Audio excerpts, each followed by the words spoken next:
নতুন করে এত রক্তের বিনিময়ে দেশটা স্বাধীন হলো, ছাত্র জনগণ মিল্লা করলো, কিন্তু সিন্ডিকেটটা এখনো ভাঙতে পারলো না। আপনার 5 আগস্টের পর থেকে তীর কোম্পানি বাজারে একদিন শুধু 2 লিটার 1 কার্টন তেল দিছে।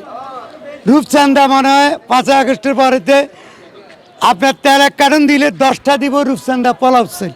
কোম্পানি হইলেও তেল দেয় না, বুঝছেন? তেল দিলেও ওই যে হলুদ ধরাই দেয়, মরিচ ধরাই দেয়।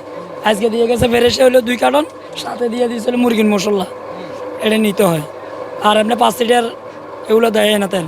ইউএফটিসিএল এর সাথে ইনভেস্টমেন্ট এখন আরো ইজি। আমাদের নিজস্ব ট্রেডিং অ্যাপ ইউএফটি ফার্স্টে পাচ্ছেন শেয়ার বাজারের সম্পূর্ণ সমাধান, এনলিস্টেড কোম্পানির অ্যানালাইসিস থেকে শুরু করে রিয়েল টাইম আপডেট, সবকিছুই এখন এক প্ল্যাটফর্মে। সবজির দামটা তুলনামূলক কম, তবে আমি যখন রমজানে খেজুর কিনতে গেছি, খেজুর কেনার সময় দেখলাম গত বছর যে দাম ছিল ঠিক তার কাছাকাছি, এবং সাময়িক মানে কিছু কিছু ক্ষেত্রে তার বেশি।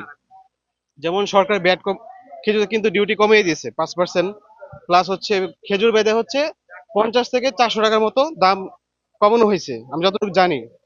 সেই ক্ষেত্রে দেখলাম যে অনেক খেজুর যেগুলো গত বছর আমরা কিনেছি একই প্রাইস অথবা একটু বেশি, সেক্ষেত্রে এটা খুবই সমস্যা হচ্ছে। তারপরে আসি লেবুর ক্ষেত্রে আসি, লেবু তো একদম আকাশ ছোঁয়া দাম, যেটা মানে বলা চলে। আর সবজির দাম রমজান আগে কম ছিল, এখন একটু বেড়ে গেছে।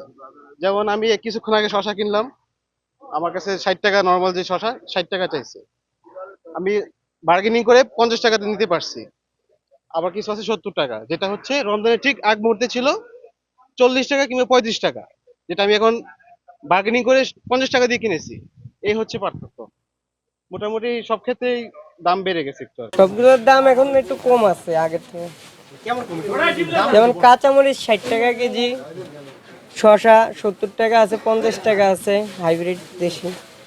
লেবু আছে, লেবুর দামটা এটা এখন একটু বেশি, 60 টাকা আলি। কিভাবে এটা আমরা আরতে দাম বাড়লে আমরা আবার একটু আমাদের বাড়তি দিয়ে কিনে আনতে হয়। আপনার কি মনে হয় দামটা কি আড়তদার বাড়ায়? আরতে বাড়ায়। আড়তদার বাড়ায়। জি। কৃষক তো কিছু পায় না, কৃষকের কোনো লাভ? এইটা তো আমরা জানি না, আমরা আরতের থেকে কিনে আনি না, এখানে বেশি এইটুকু জানি।